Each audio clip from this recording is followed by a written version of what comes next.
اعوذ باللہ السمیع العلیم من الشیطان الرجیم من حمزہ ونفخہ ونفثہ بسم اللہ۔ سورہ نساء کی آیت نمبر 36 سے لے کر 40 تک کے تفسیر چل رہی ہے۔ اللہ تبارک و تعالیٰ نے اس آیت میں شرک کی قسمیں بیان کیا ہے، اور شرک کی ہولناکیوں کے بعد اللہ تبارک و تعالیٰ نے والدین کے ساتھ حسن سلوک کرنے کا بار بار ذکر کیا ہے۔ آگے اللہ رب العالمین نے فرمایا وَبِالْوَالِدَيْنِ اِحْسَانًا،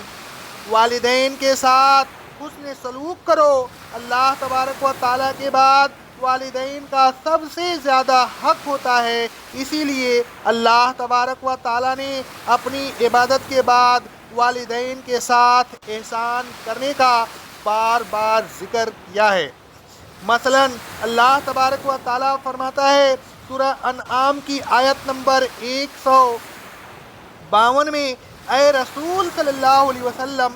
آپ ان سے کہیے آؤ میں تمہیں ان چیزوں کے نام پڑھ کر سناؤں جو تمہارے رب نے تم پر حرام کی ہے، وہ یہ کہ اللہ تبارک و تعالیٰ کے ساتھ ذرا سا بھی شرک نہ کرنا۔ شرک کرنا تم پر اللہ تبارک و تعالیٰ نے حرام کر دیا ہے۔ والدین کے ساتھ حسن سلوک کرنا، والدین کے ساتھ بدسلوکی کرنا ایک اللہ تبارک و تعالیٰ نے حرام کر دیا ہے۔ آگے اللہ رب العالمین فرماتا ہے سورہ لقمان کی آیت نمبر 14 میں، اور اے رسول صلی اللہ علیہ وسلم ہم نے انسان کو اپنے ماں باپ کے ساتھ حسن سلوک کرنے کا حکم دیا ہے، خصوصاً ماں کے ساتھ، اس لیے کہ اس کی ماں تکلیف پر تکلیف سہ کر اسے اٹھائے پھرتی ہے، پھر اسے دودھ پلاتی ہے، اور 2 برس میں اس کا دودھ چھڑایا جاتا ہے۔ اور ہم نے انسان کو یہ بھی حکم دیا ہے کہ میرا بھی شکر ادا کرتا رہے، اور اپنے والدین کا بھی تم سب کو میری طرف لوٹ کر آنا ہے۔ والدین کے حقوق تفصیل کے ساتھ ہم انشاءاللہ تبارک و تعالیٰ سورہ بنی اسرائیل کی آیت نمبر 23 کی تفسیر میں بیان کریں گے۔ آگے اللہ رب العالمین فرماتا ہے وَبِذِل قُرْبَىٰ، رشتہ داروں کے ساتھ حسن سلوک کرو۔ رشتہ داروں کے ساتھ تعلقات کے 2 حصے ہیں، ایک رشتہ کو ملانا، دوسرا ان کے ساتھ حسن سلوک کرنا۔ رشتہ کو ملانے کے سلسلے میں ہم اسی سورت کی آیت نمبر 1 کی تفسیر میں تفصیل سے بیان کر چکے ہیں۔ رشتہ داروں کے ساتھ حسن سلوک کے معنی یہ ہے کہ ان کے حقوق ادا کرتا رہے۔ اللہ تبارک و تعالیٰ فرماتا ہے سورہ بنی اسرائیل کی آیت نمبر 26 میں، رشتہ داروں کو اس کا حق ادا کرتے رہو۔ آگے اللہ رب العالمین فرماتا ہے سورہ بنی اسرائیل کی آیت نمبر 28 میں، اور اگر اپنے رب کی رحمت کی جستجو میں جس کے ملنے کی تمہیں مستقبل قریب میں امید ہو تو تمہیں ان سے کچھ عرصہ کے لیے اعراض کرنا پڑے تو ان کو نرمی سے سمجھا دیا کرو۔ آگے اللہ رب العالمین فرماتا ہے سورہ نساء کی آیت نمبر 8 میں، اور اگر میراث کی تقسیم کے وقت رشتہ دار، یتیم اور مساکین جس کا کوئی حصہ مقرر نہیں ہے موجود ہوں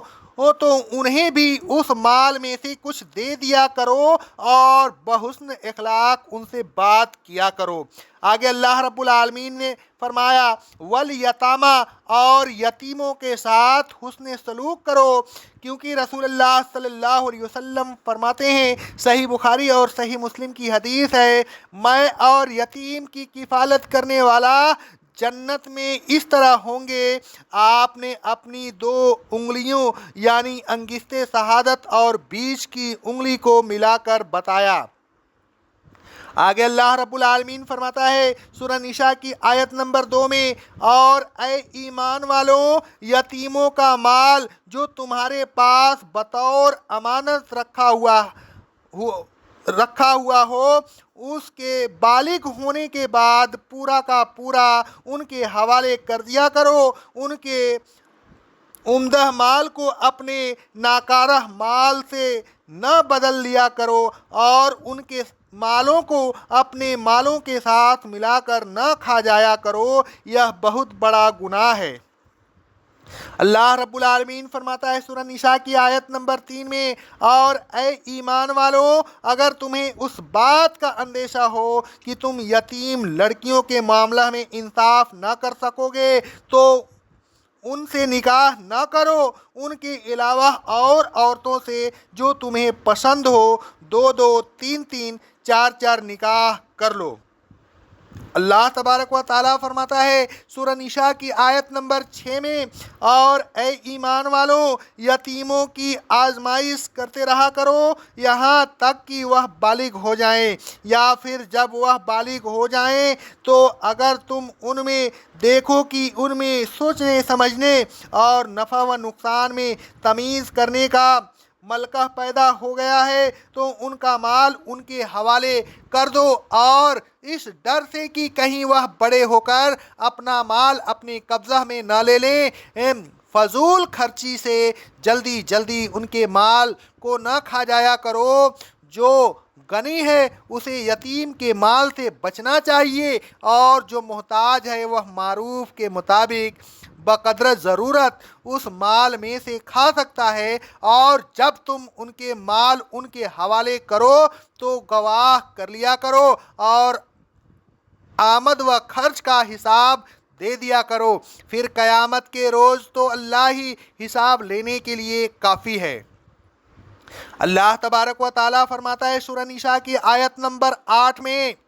اور اگر میراث کی تقسیم کے وقت رشتہ دار، یتیم اور مساکین جس کا کوئی حصہ مقرر نہیں ہو موجود ہوں تو انہیں بھی اس مال میں سے کچھ دے دیا کرو، اور بحسن اخلاق ان سے بات کیا کرو۔ اللہ تبارک و تعالیٰ فرماتا ہے سورہ بنی اسرائیل کی آیت نمبر 34 میں، اور جب تک یتیم جوانی کو نہ پہنچ جائیں اس کے مال کے قریب بھی نہ جاؤ مگر ایسے طریقے سے جو بہت مستحسن ہو۔ اللہ تبارک و تعالیٰ نے یتیم کا مال ناحق کھا جانا تم پر حرام کر دیا ہے۔ اللہ تبارک و تعالیٰ فرماتا ہے سورہ الفجر کی آیت نمبر 16 اور 17 میں، اور جب اللہ انسان کو آزماتا ہے اور اس پر اس کی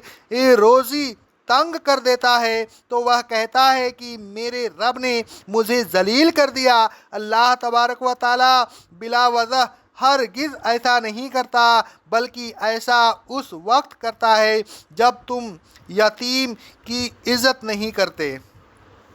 آگے اللہ رب العالمین فرماتا ہے سورہ انفال کی آیت نمبر 41 میں، اور اے ایمان والوں، خبردار ہو جاؤ، جو چیز بھی تمہیں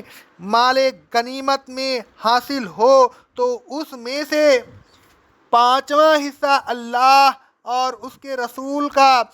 اقربا، یتامہ، مساکین اور مسافر کے لیے ہے، اگر اللہ پر تمہارا ایمان ہے اور اس نصرت پر ایمان ہے جو ہم نے اپنے بندے پر حق و باطل میں فرق کر دینے والے دن، جس دن ان کی 2 فوجوں کی مدبھیڑ ہوئی نازل کی، تو تمہیں یہ فیصلہ ماننا ہوگا، اور خبردار ہو جاؤ کہ اللہ ہر چیز پر قادر ہے، تمہاری فتح اسی کی قدرت و نصرت سے ہوتی ہے۔ اللہ تبارک و تعالیٰ فرماتا ہے سورہ والضحیٰ کی آیت نمبر 9 میں، آپ یتیم پر سختی نہ کیا کریں۔ آگے اللہ رب العالمین فرماتا ہے سورہ حل اتاک غاشیہ کی آیت نمبر 8 میں، اور جو کھانے کی خواہش رکھتے ہو وہ اپنا کھانا مسکینوں، یتیموں اور قیدیوں کو کھلاتے رہتے ہیں، وہ اللہ کے نیک بندے ہیں۔ آگے اللہ رب العالمین فرماتا ہے سورہ لا اقسم ھذا البلد کی آیت نمبر 11 سے لے کر 16 تک، لیکن وہ